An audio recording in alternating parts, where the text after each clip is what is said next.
Hello, আশা করি তোমরা ভালো আছো। আমি আজকে আবার একটা নতুন অ্যাসাইনমেন্ট নিয়ে কথাবার্তা বলবো। আসলে আহ, বাইরে থেকে একটু চাপ আসছে, ওই জন্য এটা করা। এটা একটা কেমিস্ট্রির অ্যাসাইনমেন্ট, তবে এটা রিলেটেড উইথ ফিজিক্স। সেই কারণে আমার কাছে রিকোয়েস্ট এসছে একটু যদি আলোচনা করে দিতাম। আমি কিন্তু কেমিস্ট্রির মতো অত সুন্দর আলোচনা করতে পারবো না, যেহেতু পুরোটা খুবই কেমিস্ট্রির সঙ্গে রিলেটেড। আমি আমার ফিজিক্সের ধ্যান ধারণা দিয়ে যতটুকু সম্ভব আলোচনা করবো। প্রত্যেকের সাবজেক্টের বিষয়টা আলাদা, প্রত্যেকে অনেক বেশি ব্যাখ্যা করে যেগুলো তাদের বিষয়ের সঙ্গে সম্পর্কিত থাকে সেগুলোর উপরে।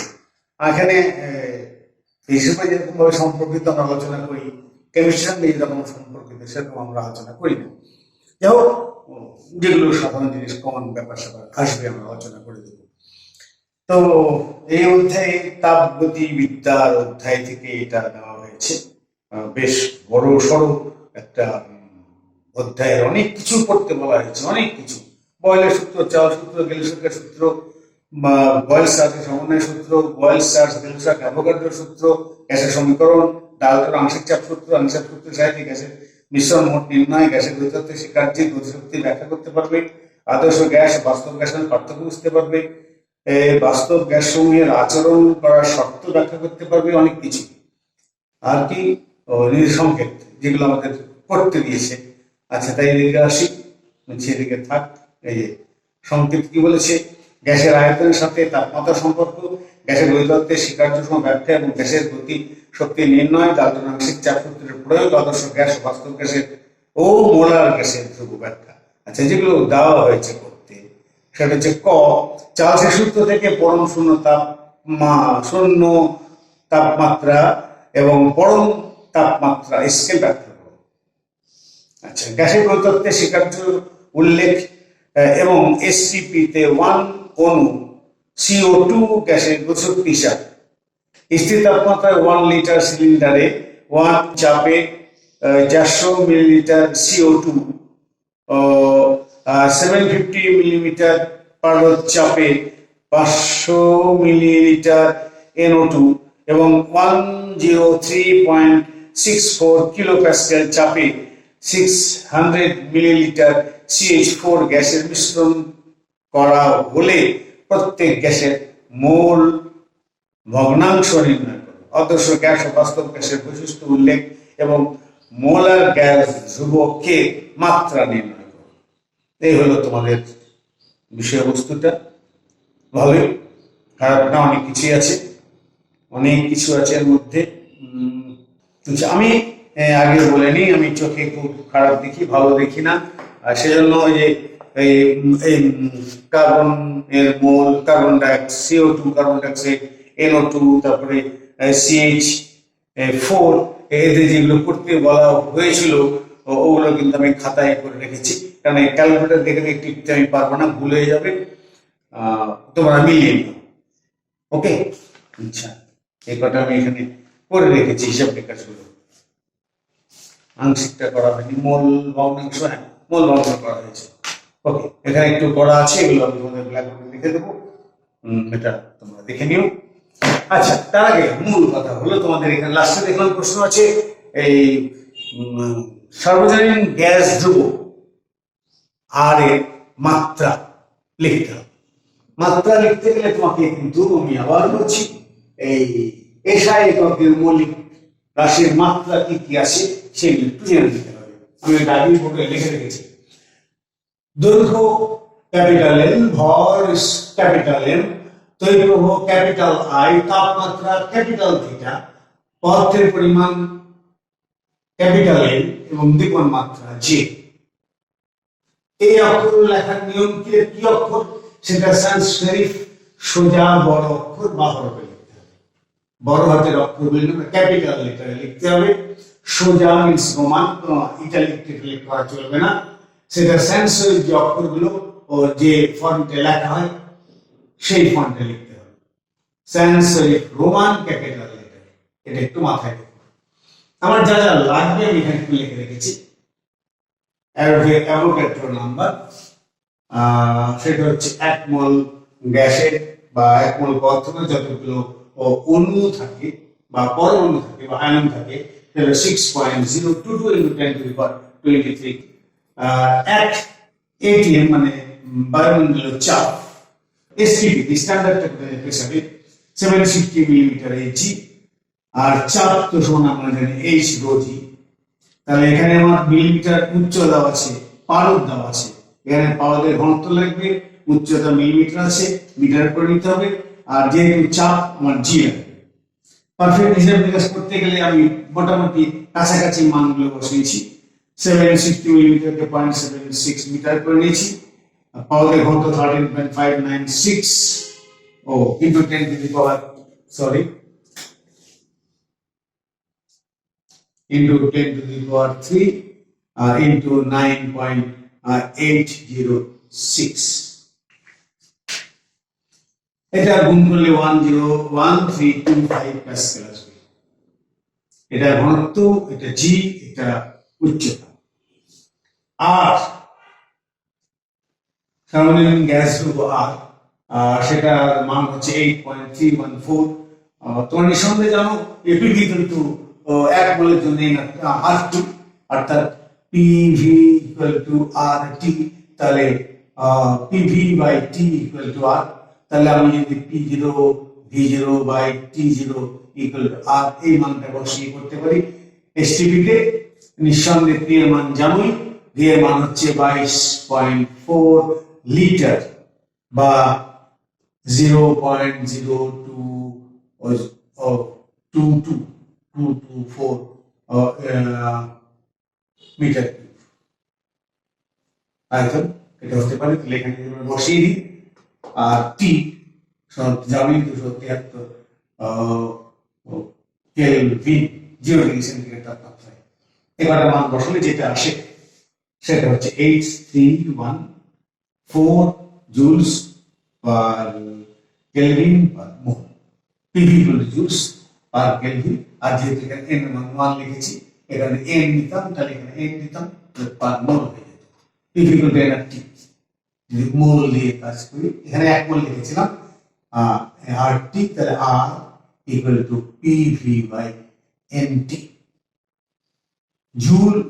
জুল কেন বলছি আমি? পি সমান হচ্ছে চাপ, চাপের কি চাপ হচ্ছে বল বাই ক্ষেত্রফল, বল বাই ক্ষেত্রফল, আয়তন ক্ষেত্রফল দৈর্ঘ্যের স্কয়ার লিখি, দৈর্ঘ্যের স্কয়ার বা ছোট হাতে এল স্কয়ার, আর আয়তন হচ্ছে এল কিউব, আর এম তো মোল, আর টি হচ্ছে উপরেরটা আমি কেন জুল হয় লিখছি, এখানে দুটো কাটে একটা থাকে, বল ইনটু দৈর্ঘ্য, বল ইনটু সমান কাজ, কাজ ঠিক আছে। জুল আর এটা তো এন তো জানো মোল, টি তো কেলভিন, মান বসালে এটা আসবে।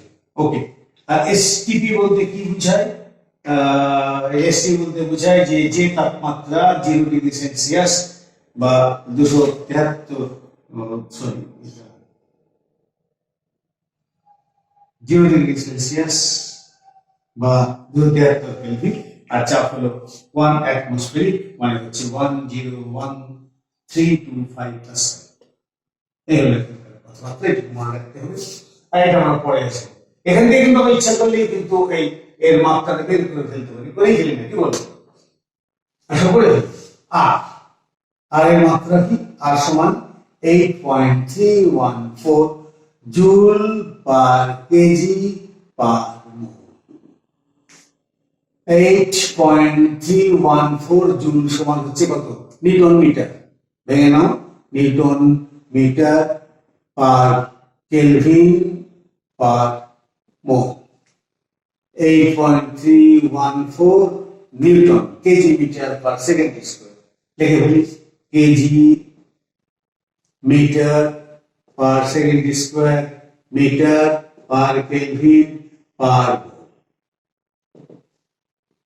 8.314 KG metre square per second square per kelvin per mole. তাহলে বলো আর এর মাত্রা কত হবে? কেজি, ভর কি লিখবো? এম, মিটার দৈর্ঘ্য এল, সময় ক্যাপিটাল টি, তাপমাত্রা ক্যাপিটাল থিটা দিয়ে, মোল ক্যাপিটাল এন দিয়ে। বাস এইরকম মাত্রা সমীকরণ হয়ে গেছে। ঠিক আছে, ক্লিয়ার? যাই লাস্টেরটা আগে হয়ে গেল।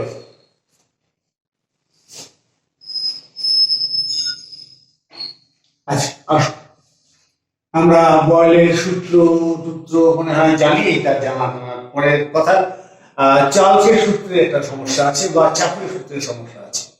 চাপের সূত্রে বলা হয়েছে যে, বা চার্লস সূত্রে বলা হয়েছে যে, স্থির চাপে নির্দিষ্ট পরিমাণ কোন গ্যাসের আয়তন প্রতি ডিগ্রি সেন্টিগ্রেড তাপমাত্রা বৃদ্ধিতে 0 ডিগ্রি সেন্টিগ্রেড তাপমাত্রা আয়তনের চেয়ে 1/273 অংশ বৃদ্ধি পায়।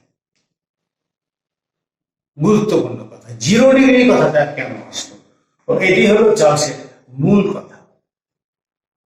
গেলুসাকও কিন্তু বলেছে যে, সমান পরিমাণ পদার্থের সমান পরিমাণ চাপে এবং তাপমাত্রা বৃদ্ধিতে প্রত্যেকটা গ্যাস সমান পরিমাণ প্রসারিত হবে। একই চাপে একই পরিমাণ গ্যাস তাপমাত্রা বৃদ্ধি পেলে যে কোনো গ্যাস একই পরিমাণ প্রসারিত হবে। এটা গেলুসাকের কথা। রেনোর কথা একই রকমই, গেলুসাকের মতোই, যে স্থির আয়তনে নির্দিষ্ট পরিমাণ গ্যাসের ক্ষেত্রে তাপমাত্রা বৃদ্ধি যেটুক হবে, প্রত্যেক গ্যাসের ক্ষেত্রে সেই তাপমাত্রাতে সেই গ্যাসের চাপ, সব গ্যাসের চাপ সমান হবে। সব গ্যাসের চাপ তাপমাত্রা বৃদ্ধিতে সব গ্যাসের চাপ একই পরিমাণ বৃদ্ধি হবে, যদি ভিতরে আমার পরিমাণটা এবং চাপ সমান থাকে। স্থির চাপে, সোজা কথা, স্থির চাপে সরি গেলুসাকের ক্ষেত্রে স্থির চাপে ভি সমানুপাতিক টি, আর রেনোর কথা অনুসারে স্থির আয়তনে পি সমানুপাতিক টি। আরো একটা কথা আছে, সেটা হচ্ছে অ্যাভোগাড্রোর কথা, যে নির্দিষ্ট পরিমাণ পদার্থে নির্দিষ্ট চাপে নির্দিষ্ট আয়তনে সকল গ্যাসের অনুসংখ্যা সমান। তুমি যে কোনো আয়তনের একটা গ্যাস নাও, তার চাপ যা তাপমাত্রা তাই, সেই পরিমাণ যে কোনো গ্যাস নাও, যদি তার চাপ এবং তাপমাত্রা এবং আয়তন সমান থাকে, তাহলে প্রত্যেক গ্যাসের অনুসংখ্যার পরিমাণ সমান থাকবে। এটা হচ্ছে অ্যাভোগাড্রোর কথা। আর পার্সিয়াল প্রেসার ল, অর্থাৎ আংশিক চাপ সূত্র, ডালটনের আংশিক চাপ সূত্র, ওর কনসেপ্টটা খুব সুন্দর। কনসেপ্টটা কিন্তু আদর্শ গ্যাসের ক্ষেত্রে প্রযোজ্য। আমি একটু বলে নিই, ব্যাখ্যা করে নিই।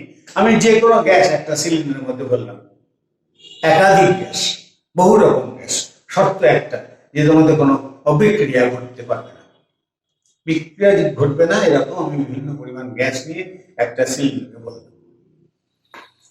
যেহেতু এই গ্যাসগুলো পরস্পরের বিক্রিয়া করে না, যেহেতু আদর্শ গ্যাসগুলো পরস্পরকে, আসবো তাও তো বলে নিই, আদর্শ গ্যাসগুলো পরস্পরের সাথে কোনো আকর্ষণ বিকর্ষণ বল নাই,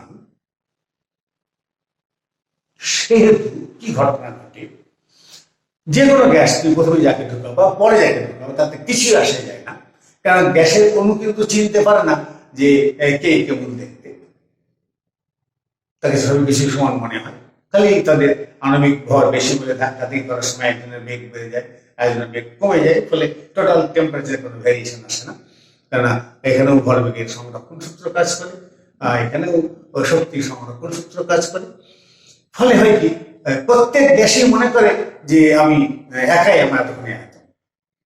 গ্যাসের অণুগুলো একটা ফাঁকে ফাঁকে থাকে, যে কলিশন খুব একটা, আদর্শ গ্যাসে কলিশন খুব একটা নিয়ে এর মধ্যে খুব কম হয়। যেহেতু আকর্ষণ বিকর্ষণ থাকে না, সেহেতু একটা সংঘর্ষ হওয়ার পর আর একটা সংঘর্ষের পর্যন্ত যে পথটা, সেখানে তো কোনো আকর্ষণ বল নাই বা কোনো বিকর্ষণ বল নাই, কোনো বল নাই। এটা মুক্ত পথ বলি আমরা, তাই না? এই মুক্ত পথ তাদের অনেক বড়, আদর্শ গ্যাসের মুক্ত পথ অনেক বড়। সুতরাং সব গ্যাসগুলি ওই মনে করে আমার আয়তন, অর্থাৎ সবাই ওই আয়তন দখল করে রাখে, সবাই হচ্ছে, সবাই সেই আয়তন দখল করে রাখে। আয়তন, আগে আমার একটা জায়গায় চাপ ছিল, ও তার একটা আয়তন ছিল অল্প অল্প, আমি একটা বড় সেট ঢুকিয়ে দিলাম, এদের চাপ কমে গেল, আয়তন বেড়ে গেল। কিন্তু আগের চাপ আয়তন, পরের চাপ আয়তন থেকে যাবে। যতগুলো গ্যাস ঢুকাবো প্রত্যেকের ঘটনা একই ঘটছে, দিয়ে ওদের ওই প্রতিটা গ্যাসের চাপ যোগ করলে ওর ভিতরে মোট চাপ পাওয়া যাবে। তাহলে প্রত্যেকে স্বতন্ত্র স্বতন্ত্র চাপের যোগফল হচ্ছে ওই সিলিন্ডারের মধ্যে গ্যাসের চাপ। তো বাইরের চাপটা কিন্তু না, ভিতরে ঢোকার পর তার যে চাপ হলো, বাইরে P1 V1, ভিতরে P2 V2 হয়, P1 V2 V2, এর প্রত্যেক গ্যাসের জন্য V2 তো কনস্ট্যান্ট, মানে কনস্ট্যান্ট একটা ফিক্সড সিলিন্ডার ঢুকিয়েছে, ব্যাপারটা মাথায় না। তাহলে আংশিক চাপ সূত্র নিয়ে কোনো সমস্যা হওয়ার কথা না। ওকে, আমি সবগুলি আলোচনা করছি আস্তে আস্তে। তবে একটা কথা হলো যে যখন আমরা কঠিন কোনো বস্তু নিই তখন তাদের চাপের তেমন কোনো পরিবর্তন হয় না বললেই চলে। তরলটা নিলেও চাপের কোনো পরিবর্তন হয় না, কিন্তু গ্যাসকে নিলেই এক সমস্যা হয়ে যায়। গ্যাস তো কণা ছুটে ছুটে বেড়ায়, এমনিটাকে ঢেকে ঢুকে রাখতে হয়, একটা নির্দিষ্ট চাপের মধ্যে চেপে চেপে রাখতে হয়। তাপ দিলে আয়তন বাড়ার সঙ্গে সঙ্গে চাপ বেড়ে যায়, চাপ দিলেও আয়তন কমার সঙ্গে সঙ্গে তাপমাত্রা বেড়ে যায়, আয়তন বাড়ালেও চাপ কমানোর সাথে সাথে তাপমাত্রা বেড়ে যায়। এই যে একটা সমস্যা গ্যাসের ক্ষেত্রে, তিনটা রাশি একে অপরের সঙ্গে খুব নিবিড়ভাবে সম্পর্কিত। এগুলোকে আমরা বলি চলরাশি। গ্যাসের চলরাশি তিনটা, কি কি? চাপ, আয়তন এবং তাপমাত্রা। কঠিনের বেলায় কিন্তু এই চাপের ব্যাপারটা ছিল না, তরলের বেলায় চাপের ব্যাপারটা ছিল না। যাই থাকে, তো তাপ দিলে আয়তন প্রসারিত হয়। একক আয়তনে কোনো বস্তুর তাপমাত্রা 1 ডিগ্রি বৃদ্ধি করলে যেটুকু আয়তন বৃদ্ধি পায় তাকে বলা হয় আয়তন প্রসারণ গুণাঙ্ক, বা অনেকে বলে আয়তন গুণাঙ্ক। সহজ কথা, মনে করো একটা বস্তু 0 ডিগ্রি সেন্টিগ্রেড তাপমাত্রায় তার আয়তন V0, 0 ডিগ্রি সেন্টিগ্রেড তাপমাত্রায়, এবং টি বা থিটা ডিগ্রি সেন্টিগ্রেড তাপমাত্রায় তার আয়তন V0। তাহলে আয়তন বৃদ্ধি কত হচ্ছে? আয়তন বৃদ্ধি হচ্ছে V0 মাইনাস V0। তাই বলতে পারি যে V0 আয়তনে কোন বস্তুর তাপমাত্রা থিটা মাইনাস 0 এই পরিমাণ তাপমাত্রা বৃদ্ধিতে আয়তন বৃদ্ধি পেয়েছে V0 মাইনাস V0। তাহলে একক আয়তনের কোন ওই বস্তুরই 1 ডিগ্রি সেলসিয়াস তাপমাত্রা বৃদ্ধিতে আয়তন বৃদ্ধি হচ্ছে V0 minus V0 divide by V0 theta. এটাকে আমরা বলবো আয়তন প্রসারণ গুণাঙ্ক। এটা একটু মানুষ করি, V theta equal to V0 equal to V0 plus V0 gamma theta, বা আচ্ছা এখানে একটু ব্যাখ্যা করবি, এখানে একটু খেয়াল করো। আচ্ছা আগে লিখে দিই, আমি যখন লিখতে চালু করে ভুলে যাবো আবার। V0 into 1 plus gamma theta, V0 into V0 এখানে আসে। আমি যদি এই তাপমাত্রা বাড়াই তাহলে আমার এই ভি থিটার মানটা বাড়বে। আমি যখন নিয়েছি তখন তোমার এই আয়তন V0 ফিক্স ছিল, এটা কিন্তু কনস্ট্যান্ট না, এটা একটা কনস্ট্যান্ট। তাহলে আমি কি এই সমীকরণটা এভাবে লিখতে পারি? আমি যদি এই ভি থিটাটাকে y অক্ষে দিই তাহলে এটা একটা ধ্রুব সংখ্যা, নির্দিষ্ট একটা উচ্চতায় y অক্ষে থেকে যাবে। আমরা এটাকে কি বলি? C, constant. এটা একটা কনস্ট্যান্ট, তাহলে এটাকে ঢাল বলতে পারি। তাহলে এই সমীকরণটা চেহারাটা এরকম দ্বারা যদি লেখচিত্র আঁকি, এটা একটু মাথায় রাখবো। আমি যদি লেখচিত্র আঁকি তাহলে আমার এটা একটা মূল বিন্দু আমি সমাবেদা হচ্ছে না। 0 ডিগ্রি সেন্টিগ্রেড তাপমাত্রায় যে আয়তন থাকে সেখানে ক্ষেত্র ধরা যায়। আমি যেরকম লেখচিত্র আঁকি তাহলে ঢাল যাই হোক না কেন, আমার যে কোনো তাপমাত্রা এরকম একটা অবস্থা আসলে মনে করা যায় এটা ঢাল, বা নির্বাচন নেমে গেছে, এরকম ঢাল পাওয়া গেল। এটা আমার ঢাল tan থিটা, এটা বা এটা সমান আমার m বা V0 গামা। এটা আমার একটা তাপমাত্রা, এটা একটা তাপমাত্রা আমি নিয়েছিলাম, আমি আস্তে আস্তে আসছি। তাহলে এটা একটা সরলরেখা সমীকরণ কিন্তু হয়েছে। আমি কিন্তু সরাসরি এখানে ভি থিটার সঙ্গে এই থিটার রিলেশন বের করতে পারবো না, মানে আমি বলতে পারবো না y এই সমানুপাতিক x, এটা কিন্তু বলতে পারবো না এই আপত্তির জন্য। এটা একটু মাথায় রাখবেন। ওকে, যেটা আমি বলতে চাচ্ছি এটা হলো 0°C এর সাপেক্ষে এই সমীকরণটা। কিন্তু যদি আমি বলি যে θ1°C তাপমাত্রা একটা আয়তন ছিল V1 এবং তা θ2°C এসে তার আয়তন হলো V2, তাহলে আমার আয়তন বৃদ্ধি হলো ডেল V হলো V2 মাইনাস V1। তাহলে বলতে পারি V1 আয়তনের ঘনবস্তুর তাপমাত্রা θ2 মাইনাস θ1 তাপমাত্রা বৃদ্ধিতে আয়তন বৃদ্ধি পেয়েছে V2 মাইনাস V1। তাহলে একক আয়তনের তাপমাত্রা 1°C বৃদ্ধিতে আয়তন বৃদ্ধি V2 minus V1 by V1 θ2 minus θ1। নিঃসন্দেহে একক আয়তনের ঘনবস্তু একদিকে তাপমাত্রা বৃদ্ধিতে যেটুকু আয়তন বৃদ্ধি পায় তাকে গামা বলে, একই কথা, তাই তো গামা। তাহলে V2 equal to V1 plus V1 gamma θ2 minus θ1। তাহলে V2 equal to V1 1 plus gamma, gamma θ2 minus θ1। ওকে, এটা আর এটার মধ্যে পার্থক্যটা কি? পার্থক্য একটা, এটা হচ্ছে স্টার্টিং ফ্রম 0°C, এটা স্টার্টিং ফ্রম any1। এটা আমি লিখে রাখি, আমার একটু প্রয়োজন আছে। V2 equal to V1 1 plus gamma θ2 minus θ1 R V theta equal to V0 1 plus gamma theta। কঠিন বস্তুর গামা অফ সলিড এর আয়তন প্রসারণ গুণাঙ্ক 10⁻⁶ per degree Celsius। Gamma of liquid 10⁻⁵ per degree Celsius। Gamma of gas is approximately 10⁻³ per degree Celsius।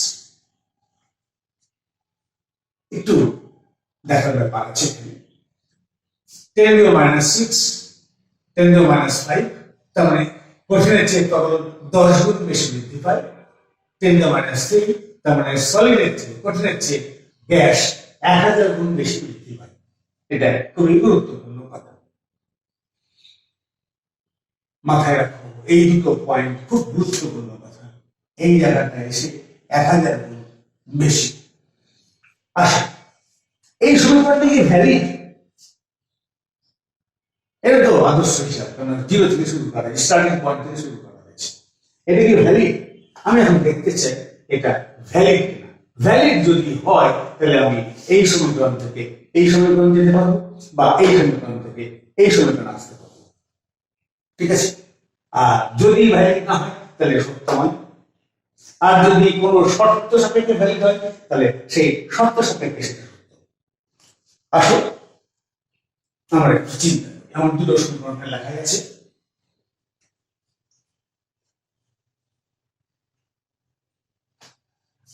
আমি ধরে নিলাম যে 0°C তাপমাত্রায় আয়তন আমার থিটা ইকুয়াল যখন 0°, তখন আমার V0 তার আয়তন।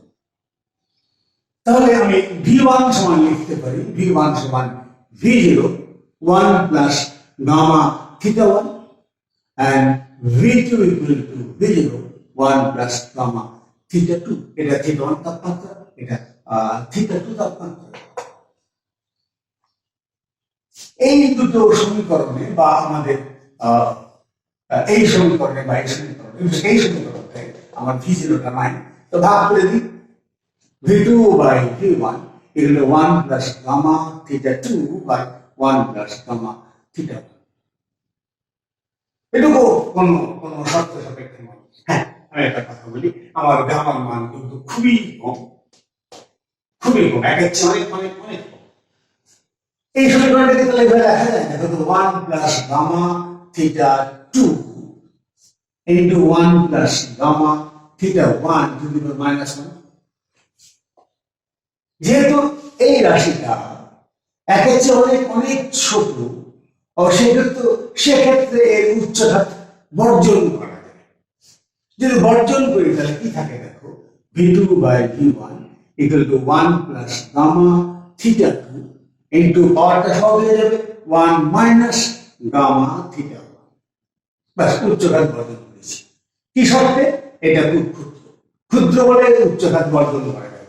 নট অনলি দ্যাট, আমি যদি গুণ করি 1 minus gamma theta 1 plus gamma theta 2 minus gamma square theta 1 theta 2, আমি এর পদটা বাদ দিতে পারি যেহেতু গামা মান এখানে স্কয়ার আছে অনেক বড়।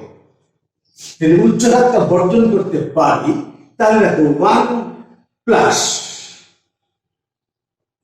গামাটা কমনি থিটা 2 মাইনাস থিটা 1, তাহলে v2 equal to v1 1 plus gamma theta 2 minus theta 1 হয় সত্য হয় যখন gamma is very very less then 1।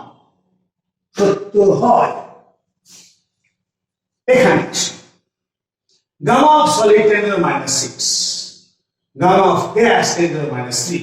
আমি যদি গামা অফ গ্যাসের দ্বিঘাত অর্থাৎ স্কয়ারটা বাদ দিতে চাই তার মানে 10 to the minus 6 বাদ যাবে। 10 to the minus 6 বাদ দেওয়া মানে প্রমাণ হবে যে কঠিন বস্তুর কোনো প্রসারণই হয় না। এটা কি সত্য? মেনে নেওয়া যায়? যায়। অনেক বেশি পরিবর্তন ঘটে যায়, অনেক বেশি পরিবর্তন ঘটে যায়।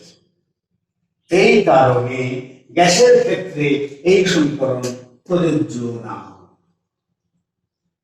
গ্যাসের ক্ষেত্রে শুধুমাত্র এই সমীকরণটা প্রযোজ্য। সবসময় 0 ডিগ্রি সেন্টিগ্রেড তাপমাত্রার সাপেক্ষে নিতে হবে। গ্যাসের ক্ষেত্রে কি করতে হবে?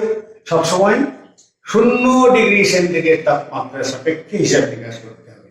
এক তাপমাত্রার সাপেক্ষে আরেক তাপমাত্রা চলবে না। এটা হলো মূল কথা। চার্লস এই কথাই বলেছে। আমরা আসছি পরে।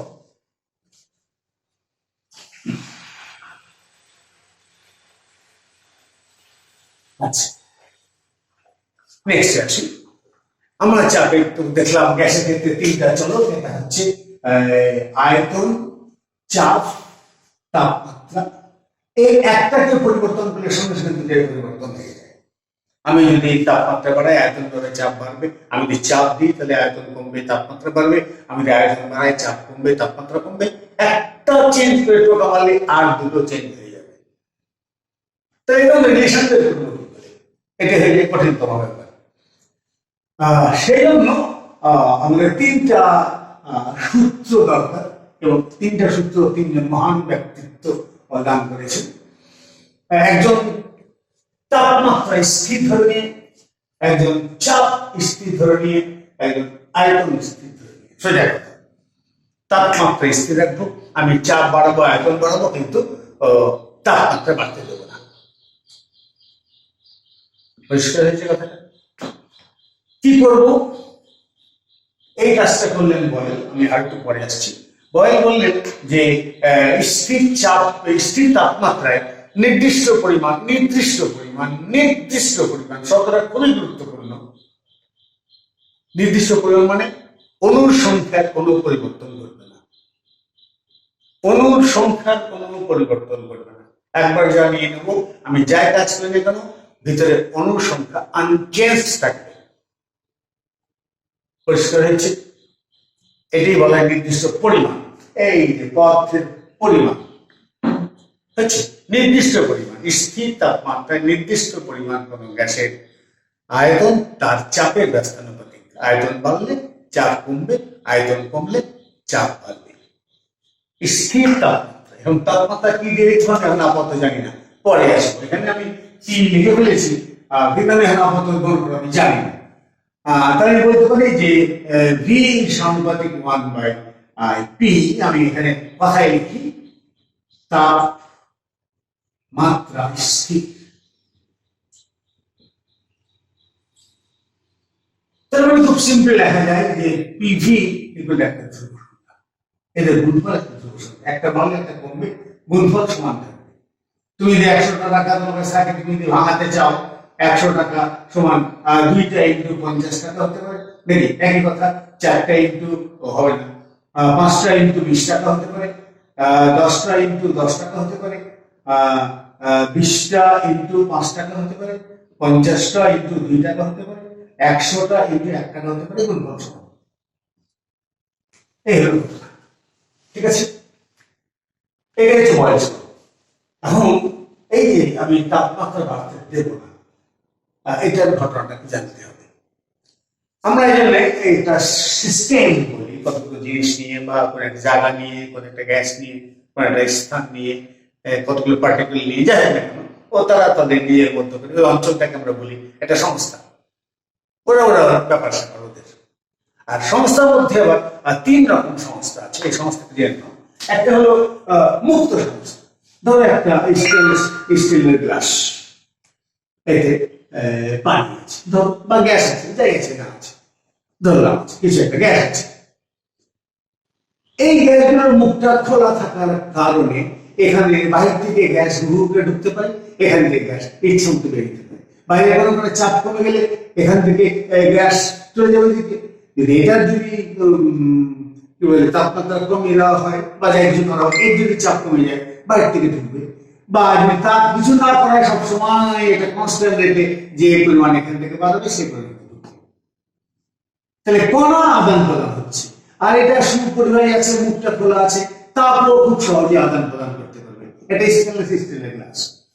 তাহলে বলবো এটা মুক্ত সংস্থা। এই কণা আদান করতে পারে, কণা আদান প্রদান করতে পারে, তাপ আদান প্রদান করতে পারে।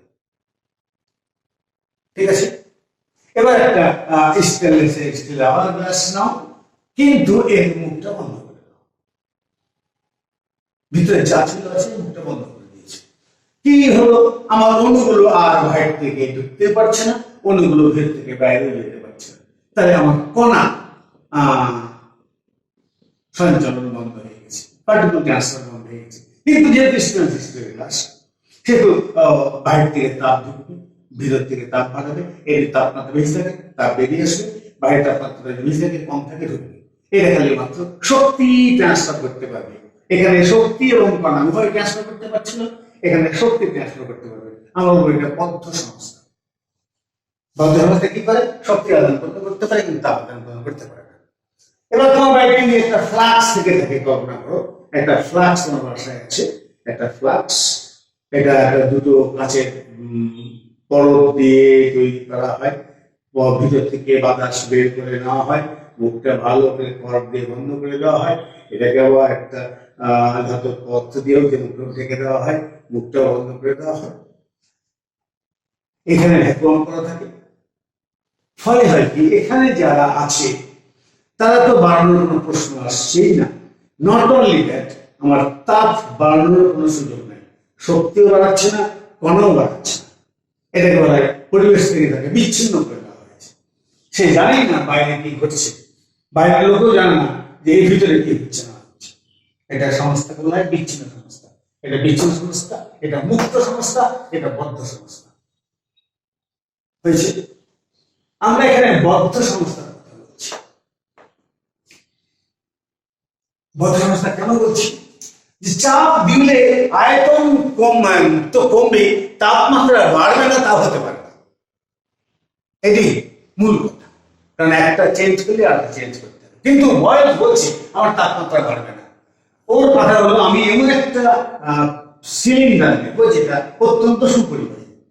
আমার একটা পিস্টন থাকবে, আমার ভিতরে গ্যাস থাকবে, আমি আস্তে আস্তে চাপ বাড়াবো, ধীরে ধীরে এটা নিচে নামবে। নিচে নামার ফলে কিছুটা তাপমাত্রা বাড়বে, অবশ্যই বাড়বে। কিন্তু যেহেতু এটা আমার সুপরিবাহী একটা উপাদান দিয়ে সিলিন্ডার তৈরি করা হয়েছে, সুতরাং সে সবসময় পরিবেশের সাথে তাপ আদান প্রদান করতে পারবে। এবং তাপ আদান প্রদান যদি করে এবং আদান প্রদানের যদি সময় দেওয়া হয়, তাহলে বাইরের এবং ভিতরের তাপমাত্রা কনস্ট্যান্ট থাকবে, অর্থাৎ তাপমাত্রা বাড়বে না। অর্থাৎ এটা একটা বদ্ধ সংস্থা হতে পারে।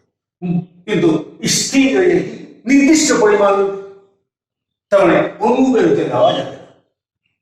তা নিঃসন্দেহে বলতে বয়স একটা স্লো বা ধীর প্রক্রিয়া, দ্রুত প্রক্রিয়া নয়। ঠিক আছে? ওকে, তাহলে আমরা বয়েলস কথা শিখলাম। চার্লস চার্লস লোকে গেলুসাকের কথাটা বলি। তো আমি তো আগেই বলেছি কথাটা। গেলুসাক কি করলেন, উনি বললেন যে ভাই যে কোনো তুমি বদ্ধ একটা পাত্রের মধ্যে নির্দিষ্ট পরিমাণ গ্যাস নাও, নিয়ে তুমি তাপমাত্রা বাড়াও, ও চাপ যদি বাড়তে না দাও, তাহলে প্রত্যেকটা গ্যাস, যত রকম গ্যাস আছে সবাই সমান পরিমাণ বসাইতে হবে। সমান পরিমাণ গ্যাস সমান চাপে তাপমাত্রা বৃদ্ধির সাথে সকল গ্যাস সমান পরিমাণ প্রসারিত হবে। এটা হচ্ছে গেলুসাকের কথা। আমি আবার বলছি, রেনোর কথাটা বলে ফেলি একসাথে। রেনো কি বলেছে? রেনো বলেছে যে নির্দিষ্ট পরিমাণ গ্যাসের আয়তন যদি ফিক্সড করে দাও, তাহলে তাপমাত্রা বাড়লে, সরি, আয়তন ফিক্সড করে দাও, যে তাপমাত্রা বাড়লে তাহলে কি হবে? চাপ বাড়বে। সকল গ্যাসের ক্ষেত্রে চাপ বৃদ্ধির পরিমাণ সমান হবে যদি আমার আয়তন ফিক্সড করে দেওয়া হয়। যেটুকু তাপমাত্রা এখানে বাড়াবে, যে কোনো গ্যাস নিয়ে সেই আয়তনের গ্যাসে সেই পরিমাণ, গ্যাসের ক্ষেত্রে পরিমাণ এবং আয়তন ফিক্সড করে দিলে তাপমাত্রা যেভাবে বাড়াবা সে হারে প্রত্যেকেই বাড়বে, চাপ প্রত্যেকে সমান বাড়বে। ভিতরে কি উপাদান আছে, কোন গ্যাস আছে, এটা দেখার দরকার নেই। এটাই হচ্ছে রেনোর সূত্র। আর আয়তন বাড়ার কথা গেলুসাকের কথাবার্তা। এটার ভিতরে কি গ্যাস হচ্ছে তার দরকার নেই, তোমার চাপ এবং অন্য সংখ্যা সমান থাকলে আমি খুশি। তাপমাত্রা বাড়লে সবাই সমান পরিমাণ গ্যাস প্রসারিত হবে। ওকে, এটাকে একটু মডিফাই করলো। তার আগে আমার কথা আছে, আমি চাপ সূত্রে যাওয়ার আগে আমি একটু একটা কাজ করব। আমি একটা পিস্টন নিব, এখানে পিস্টন নিব, নিয়ে সিলিন্ডার থাকলো, পিস্টন থাকলো। আচ্ছা, এটা নির্দিষ্ট পরিমাণ গ্যাস আছে, অন্য সংখ্যা সমান আছে। আমি এইটাকে একটা পানির পাত্রের মধ্যে রেখে, পানির পাত্রের মধ্যে রেখে আমি তাপ দেবো, ধীরে ধীরে তাপ দেবো। ভিতরে একটা থার্মোমিটার দরকার নেই, এখানে একটা থার্মোমিটার দিলেই হবে, কারণ যেহেতু গোড়াটাই পানির মধ্যে ডুবে আছে, এই উত্তপ্ত হলে, এটা আমি বলেছি এটা খুব পরিবাহী, অতএব তাপ পেয়ে যাবে। এখানে আমি আয়তন বাড়তে যদি দিব, তাহলে এখানে আমার কনস্ট্যান্ট চাপ থাকছে। এখন চাপ বাড়বে, আয়তন বাড়বে, আয়তন মাপবো, তাপমাত্রা মাপবো, হয়েছে। আয়তন মাপবো, চাপ যদি বাড়তে চাই, চাপ বাড়ানোর জন্য তাহলে আমাকে এখানে কতখানি খরচা পাবো, যতবার সে আমি কতখানি চাপ বাড়লাম, যতবার তাপমাত্রা বাড়লো, আমি আবার বস্তু দিয়ে আমি তার চাপ মাপবো। আমি তাপমাত্রা বাড়াচ্ছি, আমার আসলে হিসাব আমার V theta equal to v01 plus gamma theta. এখানে আমার চাপের কোনো ব্যবস্থা করা নাই, অতএব কোনো উপাদান দেওয়ার দরকার নেই। আমি আপাতত চাপেরটা বলছি না, আমি জাস্ট আয়তনটা বলছি, ঠিক আছে। ওকে, তাহলে চাপ কনস্ট্যান্ট থেকে গেল, আমি তাপমাত্রা বাড়াবো, আয়তন বাড়বে। আমি এটা লেখ আঁকতে পারি এখন। আমি মনে করলাম আর প্রাথমিক তাপমাত্রা ছিল, ঘরের তাপমাত্রা এত ডিগ্রি সেলসিয়াস পেয়ে গেলাম। এটা মনে করো আমার 27 ডিগ্রি সেলসিয়াস। তাপমাত্রা বাড়াচ্ছি, আমি নিচ্ছি, নিতে নিতে ধরো এটা 100 ডিগ্রি সেলসিয়াস, বুঝে এটা হচ্ছে 100 ডিগ্রি সেলসিয়াস। এবার পানিটা ফেলে দিলাম, এখানে বরফের কুচি দিয়ে দিলাম, দিয়ে দিলাম বরফের কুচি, তলায় একটু ফুটা ফুটা করে দিলাম, যেন ওই পানিগুলো গললে যেন পানিগুলো পড়ে যায়। তার মানে যতক্ষণ পর্যন্ত গলতে থাকবে তখন তাপমাত্রা 0 ডিগ্রি থাকবে, অর্থাৎ সঙ্গে সঙ্গে তাপমাত্রা কমে থাকবে, আয়তন হ্রাস পেয়ে থাকবে, আমি নিতে পারি। যেখানে এসে পড়লো, ধরো এখানটা, এটা হলো ভিডিও। নিঃসন্দেহে একটা শব্দ বলার অপেক্ষা রাখে না।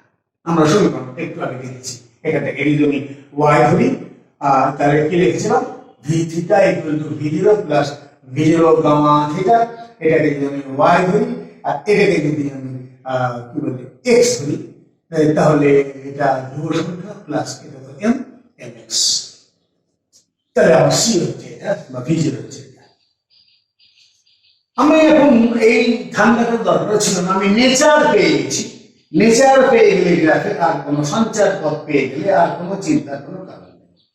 আমি যখন আজকে থেকে আমরা থাকি, তাহলে এরকম হবে কিনা, তাপমাত্রা কম গরম থাকবে, কম গরম থাকবে, কম গরম থাকবে। ওকে, তাহলে এটা আমার এক সপ্তাহ বাড়িয়ে দিলাম। ওকে, তাহলে এই পর্যন্ত আয়তন আমার 0 হলো, এরপর আয়তন মাইনাস হলো। কি মজার ব্যাপার, তাই না? কেমন আয়তন মাইনাস হলো, সিলিন্ডার আয়তন কমতে কমতে সিলিন্ডারের প্রান্তে এসে পিস্টনের প্রান্তে থেকে গেল, এর চেয়ে আর কমবে কমবে? অবাস্তব চিন্তা, একেবারে অবাস্তব চিন্তা। কোন অবস্থায় গ্যাসের আয়তন মাইনাস হতে পারে না। এই জায়গাটায় এসে আয়তন শূন্য হয়ে যাচ্ছে। আমি আবার বলছি, এখানে কি গ্যাস ভরা ছিল, তারপর কিন্তু এই জায়গাটায় শূন্য এসে আপনার নির্ভর করবে না। সকল গ্যাসের ক্ষেত্রে একই চরিত্র। এটা হচ্ছে -273°C। তাহলে -273°C তাপমাত্রায় গ্যাসের আয়তন শূন্য হয়ে যায়। এটা গ্যাসের চরিত্রের উপর নির্ভর করে না, এটা গ্যাসের কি গ্যাস না হয়েছে তার উপর নির্ভর করে না। আমরা বলি আজকে তাপমাত্রা 37°C, তার মানে হচ্ছে এই যে বরফের তাপমাত্রা চেয়ে আজকের তাপমাত্রা 37° বেশি, অর্থাৎ আমাদের সাপেক্ষ আছে। এই যে থার্মোমিটারের তাপমাত্রা মাপি সেটা বরফের তাপমাত্রার সাপেক্ষে, কিন্তু এখানে কারো সাপেক্ষের উপর নির্ভর করছে না। তাহলে এদের বলা হয় পরম, যে কারোর উপর নির্ভর করে না। পরম বেগ, পরম স্থির সন্দেহ করেছে যারা কারো সাপেক্ষের উপর নির্ভর করে না। এমনি বেগ মাপি কার থেকে, কাঠামো করে নি, ওখান থেকে সাপেক্ষ দূরত্ব মাপি, বেগ মাপি, ত্বরণ মাপি, কিন্তু পরম বেগ কোনো সাপেক্ষের উপর নির্ভর করে না। পরম তাপমাত্রা যদি এখানে ধরে নিই, এটাকে যদি আমি জিরো ধরে নিই, জিরো তাপমাত্রা, জিরো টি, এখন টি মানে টি ধরো পরের কথা, এটাকে যদি আমি জিরো ধরে উল্লেখ করে থাকি, এখান থেকে যদি তাপমাত্রা মাপি তাহলে সে কার উপর নির্ভর করছে না। ঠিক আছে, এই তাপমাত্রাকে আমরা বলি পরম তাপমাত্রা। বুঝছি, এই কার উপর নির্ভর করে না। তাহলে আমি -273 থেকে জিরো তাপমাত্রা ধরবো, আমি 0°C তাপমাত্রাকে T0 দিয়ে লিখবো, আর যে কোনো তাপমাত্রা θ°C কে আমরা T θ দিয়ে লিখবো, আর এটা জিরো আছে। ঠিক আছে, এভাবে সিম্বলাইজ করবো। ঠিক আছে, যদি এই স্কেলটাকে এটাকে শূন্য ধরে এই স্কেলটাকে সেন্টিগ্রেডে মাপা হয় তাহলে টি এটাকে আমরা কেলভিন লিখবো, আর যদি এইটাকে জিরো ধরে ফারেনহাইট ডাকা হয় তাহলে র্যাঙ্কিন স্কেল বলবো আর দিয়ে দেখে দরকার নেই, একটু ক্লিয়ার হবে সঙ্গে। আচ্ছা, তাহলে আমি শিখলাম যে আমার আয়তন জিরো হয়ে যাবে যদি আমি 1 প্লাস গামা ইনটু, তাহলে এটা থার্ড ব্র্যাকেট দিতে হবে, সেম ইনটু -273 কি বলবো, তাহলে এটাও জিরো হয়ে গেল। 0 = 1 - 273 গামা, তার মানে গামা সমান হচ্ছে 1/273। এটা হচ্ছে গ্যাসের আয়তন প্রসারণ গুণাঙ্ক। প্রতি ডিগ্রি তাপমাত্রায় গ্যাস একক আয়তনের গ্যাস 1/273 বৃদ্ধি পাবে। এই জায়গাটি চার্লস নিলো এই কনসেপ্ট থেকে, দিয়ে বললো আরেকটা কনসেপ্ট যে জিরো ছাড়া অন্য জায়গায় মাপা যাবে না। উনি বললেন স্থির চাপে নির্দিষ্ট পরিমাণ, রিমেম্বার নির্দিষ্ট পরিমাণ গ্যাসের আয়তন প্রতি ডিগ্রি সেন্টিগ্রেড তাপমাত্রা বৃদ্ধিতে 0°C তাপমাত্রার চেয়ে 1/273 বৃদ্ধি পাবে। পরিমাণটা বলে দেয়নি, ইনি পরিমাণটা বলে দিলেন, পার্থক্য এটুকু। ওকে, উনি বললেন কি যে প্রতি ডিগ্রি সেন্টিগ্রেড তাপমাত্রা বৃদ্ধিতে 0°C তাপমাত্রার আয়তনে 0°C তাপমাত্রার আয়তনে 1/273 বৃদ্ধি পাবে, প্রতি ডিগ্রি থেকে বৃদ্ধি পাবে। থিটা ডিগ্রিতে এত বৃদ্ধি পাবে, আর আগে তো V0 ছিল, তাহলে আমার বর্তমান তাপমাত্রায় আয়তন বৃদ্ধি পাবে, পরিষ্কার হিসাবে আসে। ঠিক আছে, তাহলে V theta equal to V0 1 plus 1/273 theta, আর আমরা শিখেছিলাম V theta equal to V0 1 plus gamma theta. Compare করো, গামা সমান 1/273, আমার চাপ স্থির ছিল কেন আমরা গামা পি লিখব। তাহলে V theta equal to V0 1 plus gamma P theta স্থির চাপ। ওকে, কোন প্রশ্ন আছে? আরেকটু মজা, V theta equal to V zero 1 plus 1/273।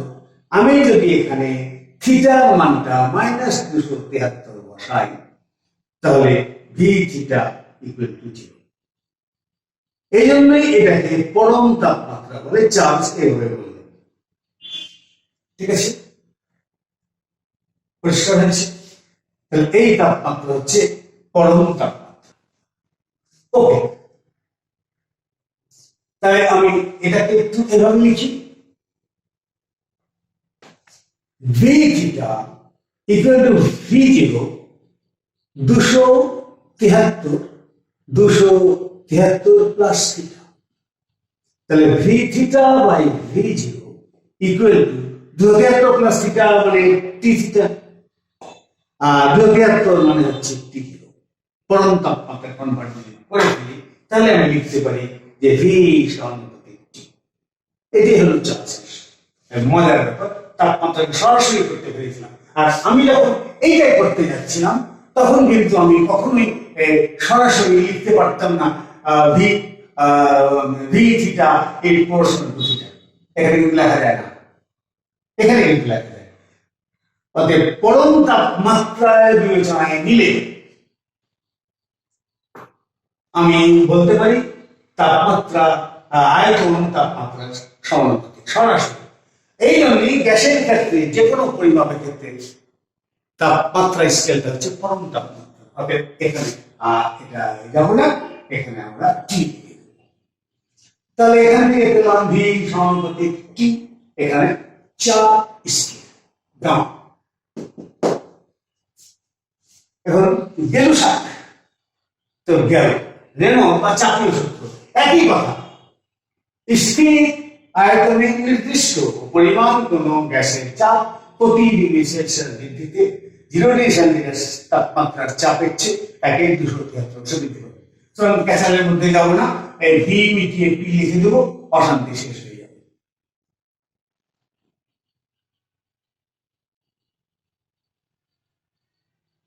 ওকে, একটু আবার আগের মতো লিখে এখানে,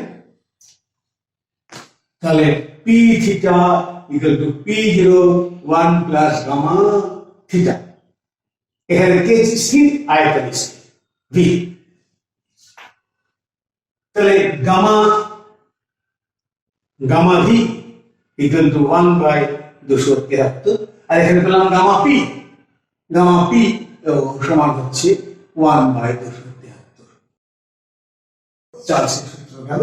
আমরা এখন এই দুটো থেকে সমন্বয় করে ফেলতে পারি। পিভি ভি সমানুপাতিক এই দুটো থেকে উভয় পরিবর্তনশীল হয়ে যায়, তাহলে 1/p ইন্টু টি। তাহলে ভি ইকুয়াল একটা ধ্রুব সংখ্যা আসবে 1/p ইন্টু টি। তাহলে পিভি ইকুয়াল টু কেটি। কি একটা ধ্রুব সংখ্যা, তবে হ্যাঁ, এটা কিন্তু আমার এই পরিমাণের উপর নির্ভর করবে। পরিমাণ যদি বেড়ে যায় তাহলে আমার ভি বেড়ে যাবে, পরিমাণ যদি বেড়ে যায় ভর বেড়ে যাবে। একই তাপমাত্রায় যদি আমি এই দ্বিগুণ পরিমাণ মানে দ্বিগুণ সংখ্যক অণু নিই, তাহলে আয়তন দ্বিগুণ হয়ে যাবে। আয়তন দ্বিগুণ হলে কি তো একই আছে, কে এর মান দ্বিগুণ হয়ে যাবে, ভরও দ্বিগুণ হয়ে যাবে। এই হলো সমস্যা। এখান থেকে বাঁচবার জন্য আমরা অ্যাভোগাড্রোর একটা হেল্প নিব। উনি বললেন যে 1 মোল গ্যাস যদি তুমি নাও, তাহলে ওখানে অনুসংখ্যা সমান হচ্ছে, অনুসংখ্যা কত, 6.02 অর্থাৎ 1 মোল গ্যাস হলে তোমার আয়তন ভর কনস্ট্যান্ট থেকে যাচ্ছে। অতএব তুমি যখন চাপ বাড়াবে, আয়তন বাড়বে, তখন তাপমাত্রা বাড়বে, তখন আর ওই এটা আর কোনো পরিবর্তন করবে না, কে এর মান দ্বিগুণ হবে না, কনস্ট্যান্ট হয়ে যাবে। অতএব এটা সার্বজনীন ধ্রুব হয়ে যাবে। অতএব 1 মোল গ্যাসের ক্ষেত্রে পিভি ইকুয়াল টু আর, আর বলা হয় সার্বজনীন গ্যাস ধ্রুব। ব্যাখ্যা হয়েছে? ঠিক আছে, আর এর সংখ্যাটাকে 1 মোল নিয়ে কাজ করছে, কিন্তু পরে আমি অন্য মোলে আসছি। তাহলে আমি বলতে পারি আর equal to PV by T. 1 মোল গ্যাসের ক্ষেত্রে পিভি মানে চাপ ইন্টু আয়তন, চাপ মানে বল বাই ক্ষেত্রফল মানে metre square, newton per metre square into metre cube আয়তন, তার মানে কেটে যায় একটা নিউটন মিটার মানে joule, joule per degree Celsius per mole. এক মোলে 1 ডিগ্রি বৃদ্ধিতে কতটুকু শক্তি বৃদ্ধি পাবে, বা 1 মোল গ্যাসের 1 ডিগ্রি বা 1 কেলভিন তাপমাত্রা কমতে কতটুকু শক্তি কমবে, দ্যাটস আর। তাহলে পার এটা হচ্ছে জুল পার মোল বা কেলভিন, পার ডিগ্রিতে এর মান কনস্ট্যান্ট। ঠিক আছে, ওকে, এখানে আসলাম। এখন তো এই 1 মোল মানে 22.4 লিটার, অনেক অনেক বড় জায়গা। তো এক কাজ করি, আমাকে 1 মোল না নিতে হবে।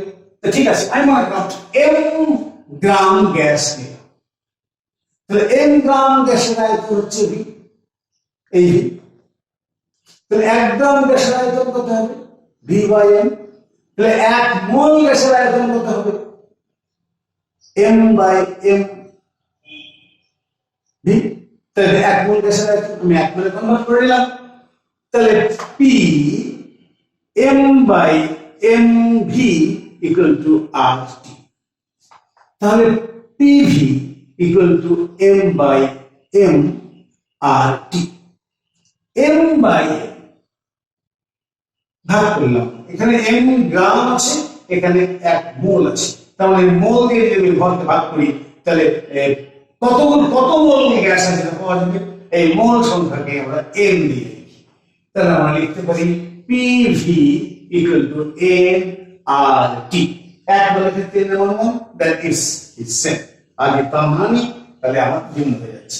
সেক্ষেত্রে দেখো আমি বলছি বারবার করে PV equal two nRT, PV equal two nRT, then T R equal to PV by nRT, sorry, এটা হলো গুরুত্বপূর্ণ কথা। ঠিক আছে, তাহলে রেকর্ড পেয়ে গেছি আমরা।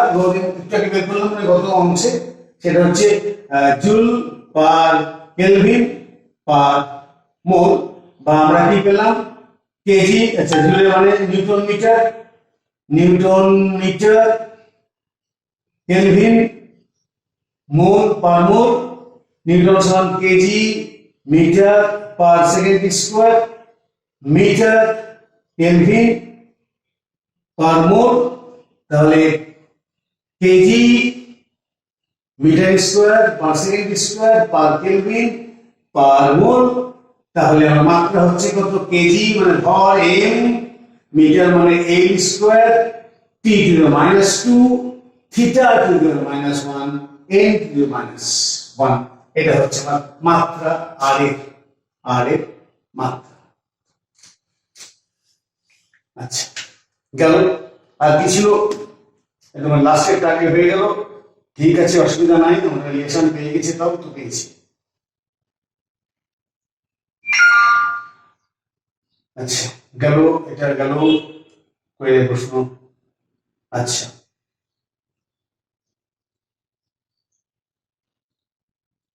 আচ্ছা 3 নম্বর আংশিক চাপ সূত্র, ওই যে কি ছিল জানো, স্থির চাপ তাপমাত্রায় 1 মোল, ও 1 মোল কার্বন ডাইঅক্সাইড 1 মোল। আচ্ছা ওকে ওকে ওকে ওকে, এটা কত নম্বর, ক্ষয়ের বাকি অংশ। গ্যাসের গতিতত্ত্বের মৌলিক স্বীকার্যগুলো উল্লেখ করো। ওকে, একটু স্বীকার্য উল্লেখ করে নি। গ্যাসের অণুগুলো স্বীকার্য বলতে কতগুলো কথা মনে রাখো, তাহলেই হবে যে একই গ্যাসে অণুগুলো প্রত্যেকের ভর সমান, ভিন্ন ভিন্ন গ্যাসের অণুর ভর ভিন্ন ভিন্ন। একই গ্যাসের অণুগুলো দেখতে একরকম, ভিন্ন ভিন্ন গ্যাসের অণু দেখতে ভিন্ন ভিন্ন, আয়তন ভিন্ন ভিন্ন। আয়তন তো এখানে ধরবই না, আমরা আদর্শ গ্যাস কথা বলছি। গ্যাসের অণুগুলো নিউটন গোলাকার, মানে কোথাও ট্যাপসে টুপসি নাই, পরিষ্কার। গ্যাসের অণুগুলো অক্রম গতিতে বিক্ষিপ্তভাবে ছুটাছুটি করে বেড়ায়। অক্রম গতি মানে হচ্ছে যা গতি কোনো দিক ঠিক ঠিকানা নাই, কোন দিকে যাবে তার ঠিক ঠিকানা নাই, কার মান কত তার ঠিক ঠিকানা নাই, শূন্য থেকে অসীম পর্যন্ত বের হতে পারে। আর বিক্ষিপ্ত মানে কোন দিকে যাবে ঠিক ঠিকানা, উপর নিচ ডান বাম দক্ষিণ পূর্ব পশ্চিম 10 দিকে আরো যদি দিক থাকে সব দিকে সূচি করতে পারে। ঠিক আছে, অক্রম গতিতে বিক্ষিপ্ত ছুটতে করছে। ছুটাছুটি করার কথা সাথে একটা কথা বলতে হবে আপনাকে, গ্যাসের অণুগুলো পরস্পরের প্রতি বা দেওয়ালের সাথে কোনো আকর্ষণ বা বিকর্ষণ বল নাই। গ্যাসের অণুগুলো পাত্রের সাথে বা অণুর সাথে পরস্পরের সাথে কোনো আকর্ষণ বিকর্ষণ বল নাই। ঠিক আছে, আচ্ছা, গ্যাসের অণুগুলো পাত্রের আয়তনের তুলনায় খুবই নগণ্য। যতটুকুই অণু থাক, যতগুলোই অণু থাক না কেন, সবাই মিলে সেই পাত্রটা দখল করে রাখে। যদি একটা পাত্রে একটা মাত্র গ্যাসের অণু থাকে, সে এমন ভাবে ছুটোছুটি করবে যেন মনে হবে যে সে সব জায়গায় গেছে, সমস্ত পাত্র দখল করে রাখে। পাত্রের আয়তনের তুলনায় গ্যাসের অণুর আয়তন নগণ্য। ঠিক আছে, এই অণুগুলো যেহেতু পাত্রের সাথে বা পরস্পরের সাথে কোনো আকর্ষণ বিকর্ষণ বল নাই এবং এরা একটা পূর্ণ স্থিতিস্থাপক কণা, ফলে এরা পরস্পরের প্রতি সংঘাত প্রাপ্ত হলেও শক্তি সংরক্ষণ সূত্র মেনে চলে। পরিষ্কার। এবং একটা গ্যাসের অণু আর একটা গ্যাসের অণুর সাথে যেহেতু পূর্ণ স্থিতিস্থাপক সংঘর্ষ হয়, ফলে এদের এই সংঘর্ষকাল খুবই নগণ্য।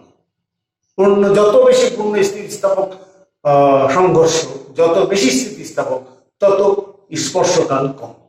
আমি যদি এখান থেকে এখানে চাপ মারি, আগে এখানে থেকে বেয়ে কুচকাবে, বড় হয়ে ফিরে আসবে। যদি হাত গেট দিয়ে মারি, ঠাক করে লেগে ফিরে চলে আসবে। তাই না? সংঘর্ষকাল খুব কম, এত কম, এত কম যে আমরা বলতে পারি গ্যাসের অণুগুলো সারা জীবন গতিশীল থাকে। ঠিক যে থেমলো, থেমেই ফিরে চলে আসলো, দিক চেঞ্জ হয়ে গেল, বেগের দিক চেঞ্জ হয়ে গেল।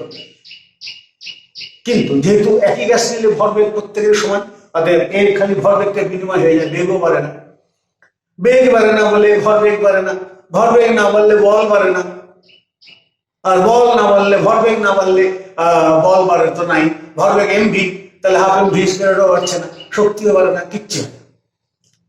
তাপমাত্রাও বাড়ে না, শক্তিও বাড়ে না, খালি ছুটাছুটি করে বেড়ে। কিন্তু কেউ বেগ দিয়ে ওর বেগ বৃদ্ধি করে দেয়, এর বেগ কমে যায়, টোটাল ভরবেগ সমান থেকে যায়। আর কি, যেহেতু পাত্রের সঙ্গে তার কোনো বা অণুর সাথে কোনো আকর্ষণ বিকর্ষণ বল নাই, সুতরাং পাত্রের গায়ে যে ভরবেগে ধাক্কা মারে, সেই ভরবেগের কারণে যে চাপ সৃষ্টি হয়, সেটাই গ্যাসের চাপ বলি আমরা, সেটাই গ্যাসের চাপ। এবং যেহেতু সে বিক্ষিপ্ত ছুটি করে সব দিকে যায়, অতএব সব দিকে সে সমপরিমাণ চাপ দেয়। আর সমপরিমাণ চাপ দেয় বলে বলতে পারে এক সপ্তাহ প্রত্যেকে তার বেগের উপাংশ সমান, তাহলে চাপ সমান। আর কি বলবো, মোটামুটি এটা তোমরা ভেবে নিতে পারো। আর আরেকটা কথা, গ্যাসের আদর্শ গ্যাসের ক্ষেত্রে আরো বলা ভালো, শেখার যেটা কাজে লাগবে সেটা হচ্ছে এটা বয়েলস ল, চার্লস ল মেনে চলে। ওকে, যদিও এটা ঠিক গ্যাসের গতিতত্ত্বের জন্য প্রযোজ্য না। ওকে, আসি, আমরা একটু আগে শিখলাম পিভি ইকুয়াল টু এন আর টি। গ্যাসের গতিতত্ত্ব থেকে আমরা কি পাই, আমি আর প্রমাণ করতে যাচ্ছি না। PV equal to 1/3 mn c square bar. এটা হচ্ছে বর্গের গড়, আর এটা হচ্ছে বর্গের গড়ের বর্গমূল, এরকম লিখতে। PV equal to 1/3 mn c square bar root, একে এভাবে লেখা হয় 1/3 mn c r m s square এটুকু স্কয়ার।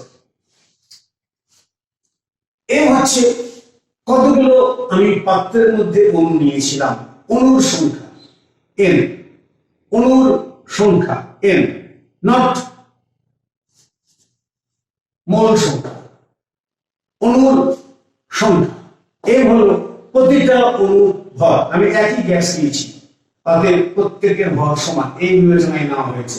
এই গণিতত্ত্বটা এই কনসেপ্টের উপর তৈরি করা হয়েছে। তাহলে mn সমান মোট ভর বলতে পারি, mn সমান মোট ভর। আমি এখানে m0 দিলাম, নয়তো m লিখে আবার এই মোলার ভর হয়ে যেতে পারে, এই জন্য এটা করছি। আর এটাকে আমি এত c m স্কয়ার হ্যান্ডস লিখবো না, বারটাও দিব না, সিম্পলি লিখে দিচ্ছি। তাহলে আমি বলতে পারি PV equal to 1/3 m0 c square bar আর রুট ভাগ দিলাম c স্কয়ার আসলে করে আর স্কয়ার। আচ্ছা, এটাকে কিভাবে লেখা যায়? PV equal two 2/3 into half m0 c square. নিঃসন্দেহে এটা গতিশক্তি। তাহলে পিভি ইকুয়াল টু 2/3 গতিশক্তি তো ইকে। তাহলে ইকে সমান কত হচ্ছে? 3/2 PV. That's equal to PV equal to কত এনআরটি? তাহলে 3/2 nRT।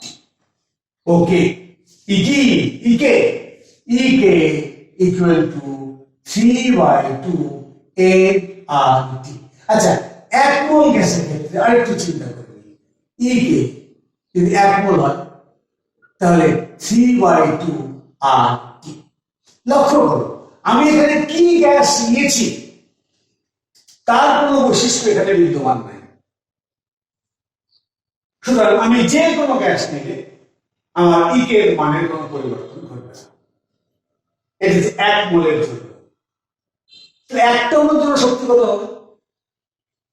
একটা অণুর জন্য শক্তি ইকে সমান, এখানে এক মোল আছে, এক মোলে কতগুলো অণু থাকে? অ্যাভোগাড্রোস নাম্বার সমান 3/2 R/NaT। আমি নিঃসন্দেহে আর এর মান জানি, এর মান জানি। আর আমাকে বলেছে এসটিপি তে, এসটি মানে হচ্ছে 273 কেলভিন, বসিয়ে দাও।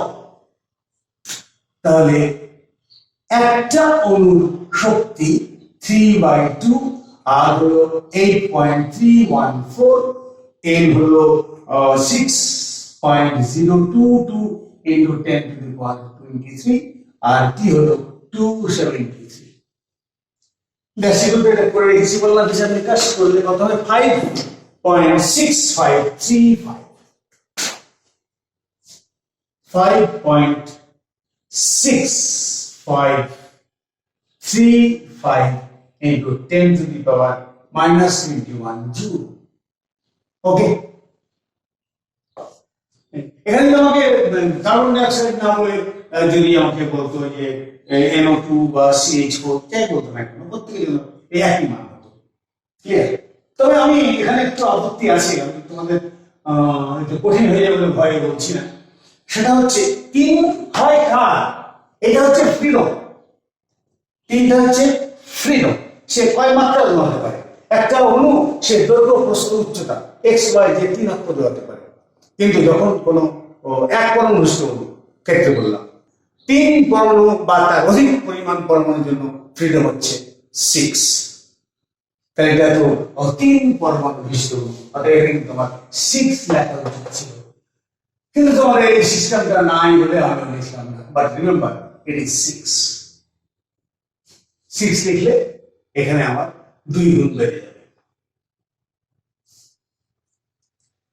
ওকে, দেখ ওটা নিয়ে করবো না। তারপরে কি বলেছে? তারপরে আসে ওই কার্বন ডাই অক্সাইড হ্যান্ড বলেছে, ওটা একটু টুকে নিয়ে আগে, এটা আমার দরকার নেই। আমাকে বলেছে আমি আলোচনা আংশিক সূত্রে আলোচনা করেছি, কিন্তু একটা পাত্র বলেছি যে যার আয়তন হচ্ছে 1 লিটার। এই আয়তনের মধ্যে গ্যাস ভরবো। কি কি গ্যাস ভরেছে? কার্বন ডাই অক্সাইড CO2 ভরেছে। কতটা ভরেছে? তার চাপ আমি এই 1 নম্বরটাকে 1 ধরলাম, চাপ ভরেছে কত? 1 atm। ভালো কথা, atm, তাহলে আমি প্রত্যেককে atm এ কনভার্ট করব। আচ্ছা, আর কি বলেছে? আয়তন করছে 400 মিলিলিটার। V1 সমান 1 দিয়ে লিখি 400 মিলিলিটার। দ্যাটস ইকুয়াল টু 1000 দিয়ে ভাগ হবে, লিটার করে নিলাম, 400 বাই 1000 ইকুয়াল টু 0.4 মিলিলিটার। তাহলে চাপ পেয়ে গেলাম, আয়তন পেয়ে গেলাম। আচ্ছা 2 নম্বরে আসি। 2 নম্বরে কি আছে? নাইট্রোজেন ডাইঅক্সাইড, ঠিক আছে, NO2। আমি এখানে P2 দিয়ে লিখছি। এর চাপ কত বলেছে? এর চাপ 750 mmHg। ওকে, থাক। এর ভলিউম কত বলেছে? এর ভলিউম বলেছে 500 মিলিলিটার। 500 মিলিলিটার। ওকে, এটাকে আমি তাহলে 750 কে যদি 760 মিলিমিটার পাউচ চাপ দিয়ে ভাগ করে দিই, তাহলে এই তো আমার অ্যাটমিক হয়ে যাবে। আর 0 0 কাটে, এখানে ভাগ করলে কত থাকছে? 0.9868 এটিএম। আর V2 সমান হচ্ছে 500 বাই 1000 সমান 0.5 মিলিলিটার। ওকে, গেল 3 নম্বরের কথা। 3 নম্বরে কি আছে? CH4। CH4 আমি এখানে 3 দিয়ে লিখবো। P3 কত বলেছে এখানে? 103.64 into 10 to the power 3 Pascal. দেখো কত চালাকি, এটা এটিএম এ দিয়েছে, এটা এমএম এ দিয়েছে, পাউচ চাপে দিয়েছে, এটা একটা সরাসরি প্যাসকেল দিয়েছে। দিকটা আর V3 সমান হচ্ছে 600 মিলিলিটার। তাহলে P3 এটিএম এ চলে যাব, 103.64 into 10 to the power 3 divided by 101325। তাই তো আমরা বের করেছিলাম, কোথায় লিখছি? 101325। ঠিক আছে, দ্যাটস ইকুয়াল টু কত হচ্ছে? দ্যাটস ইকুয়াল টু ভাগ করলে দাঁড়ায় 1.0228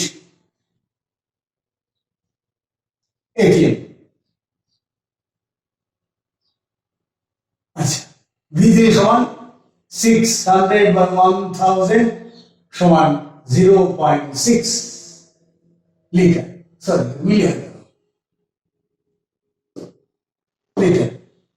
এটা মিলি হবে, এটা লিটার। মিলি কিন্তু ভাগ করে 1000 দিয়ে ভাগ করেছি। ওকে, আচ্ছা আমি পি পেয়ে গেছি, এর পি এর ভি পেয়ে গেছি। এখন এই আয়তনে গেলে তার পি কত হবে বের করতে হবে, সোজা কথা। একটাই formula, P1 V1 P2 V2। তাহলে লিখি P1 V1 equal to P of carbon dioxide into V। আমি এটা একবার লিখে নিলাম, পরেরবার লিখবো না। P of carbon dioxide equal to P1 into V1 by V2 বা V, সোজা এই ফর্মে মনে রাখো। P2 V2 equal to P of NO2 into V। তাহলে P of NO2 equal to P2 into V2 by V। R P3 V3 equal to PCH4 into V। অতএব PCH4 equal to P3 V3 by V। আচ্ছা, P1 1 into V1 0.4 by 1, that's equal to 0.4 ATM। এর চাপ পাওয়া গেল, আর এই আয়তন পেয়ে গেছি। এখানে আসি ইকুয়ালস P2 0, এদিকে জায়গা পাওয়া যাবে না, 0.9868 into V2 0.5/1, এটা গুণ করলে কত হয়েছে 0.3 0.3274 atm।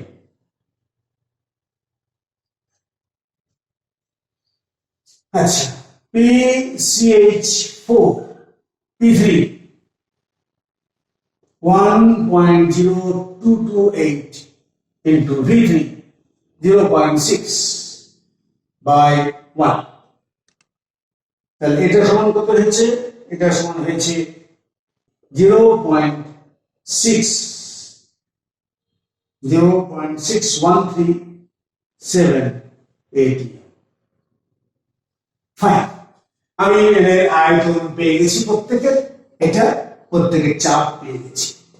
এবং আমাকে কি চাওয়া হয়েছে, মোল ভগ্নাংশ। ঠিক আছে, আমার মোট চাপ কত বের করি, তাহলে টোটাল চাপ কত হয়েছে P, that's equal to P of CO2 plus P of NO2 plus P of CH4 equal to, বলে দাও, 0.3274 plus, এটা আসবে 0.4 plus 0.3274 plus 0.6137 plus কত হলো, একটা দুটো তিনটা, ওকে, দ্যাটস ইকুয়াল টু, যোগ করলে কত হয়েছে 1.5071 atm। এটা টোটাল চাপ পেয়ে গেছি। এখন ভগ্নাংশ, আমার এই অংশে এ কত অংশ আছে, এটা আবার কি কঠিন কাজ।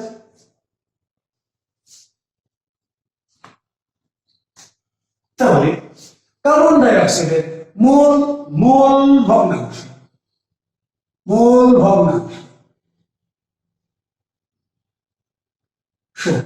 of carbon die oxide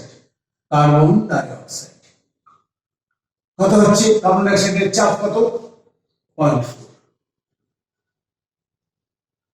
R 0.4, total volume কত, টোটাল প্রেসার কত 1.5071, দ্যাটস ইকুয়াল টু কত, ভাগ করে কত পাওয়া গেছে 0.2654।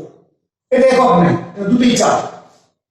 মোলার ভগ্নাংশ অফ NO2 এর চাপ কত পাওয়া গেছে, এটা 0.3274 ডিভাইডেড বাই এটা 1.5071, ভাগ করলে কত হয় 0.3274। আচ্ছা,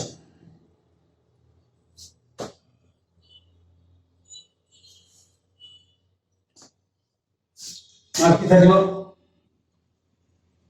এটা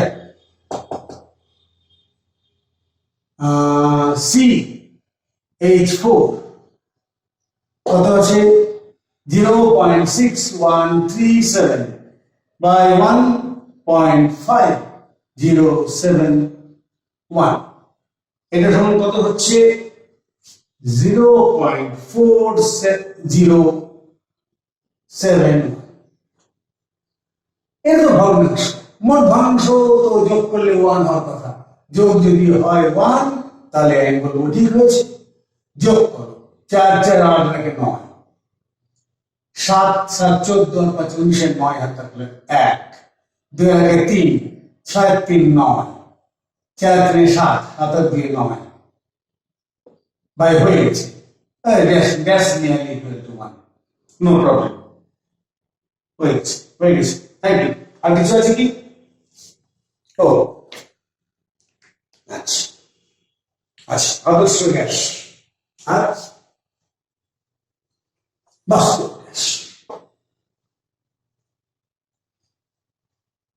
আমি যে স্বীকার্যগুলো দিয়েছিলাম এর আগে, করলাম যেগুলো, যত কথা স্বীকার্য, প্রত্যেকটা কিন্তু আমি আদর্শ গ্যাসের কথা বলেছি, প্রত্যেকটাই আদর্শ গ্যাস।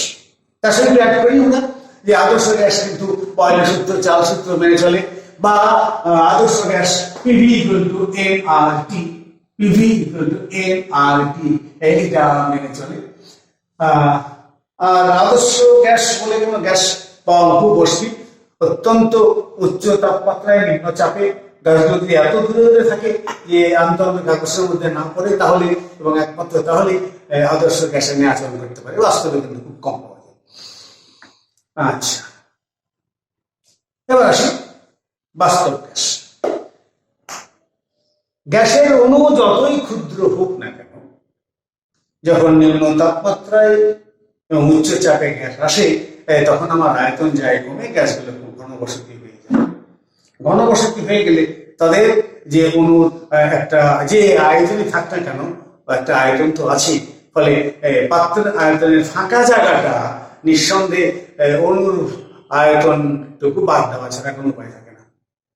কিছু হলেও আয়তন অণু দখল করে।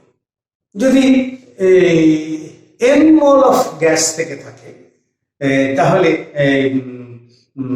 প্রতিটা মোলে যদি বি পরিমাণ জায়গা খায়, ধরে একটা ধ্রুব সংখ্যা, তাহলে কিন্তু আমার বিএন বা এন বি এই পরিমাণ আয়তন কিন্তু আমার গ্যাসের অণুগুলো নিয়ে নিয়েছে।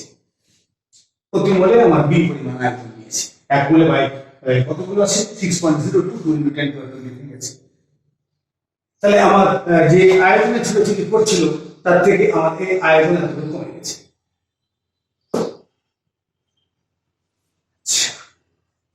ভালো কথা।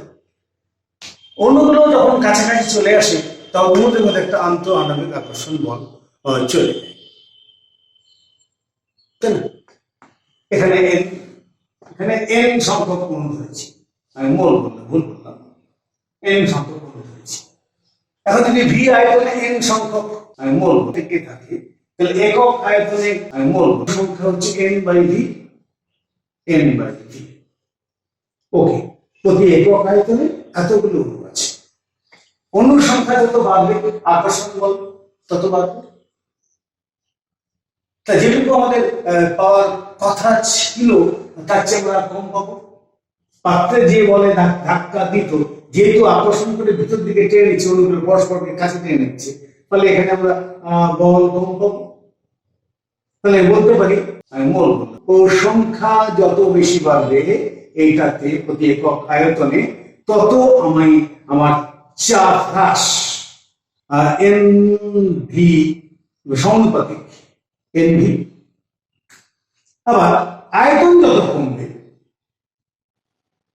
তত আমার আবার কাছাকাছি অণু আসবে, আর অণু আসলে আমার চাপ হ্রাস পাওয়া যাবে। তাহলে আয়তনের কারণে, এটা হচ্ছে অণু সংখ্যার কারণে, আবার চাপ হ্রাস অণু সংখ্যার কারণে, তাহলে এন বাই ভি।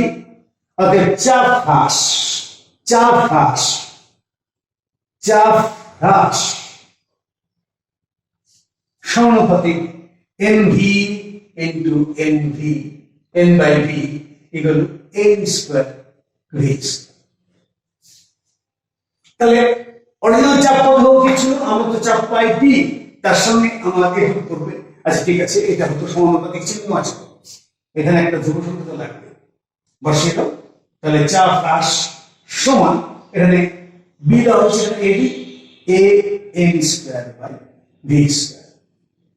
তাহলে আমি পাচ্ছিলাম পি, আর এখন আমাকে এটুকু আর অতিরিক্ত পেতাম যদি এর আকর্ষণ না করতো, তাহলে আমার এটা হচ্ছে চাপের ব্যাপার। তাহলে এই মানগুলো যদি এখানে বসিয়ে দিই, তো দেখো P plus a N square by V into V minus N B, that's equal to, এক মোলের জন্য চিন্তা করি, এখানে এন দিলাম না, আর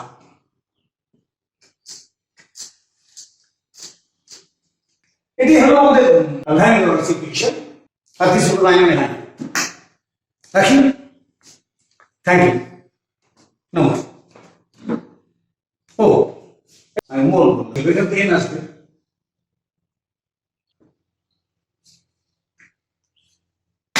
ওকে, থ্যাংক ইউ।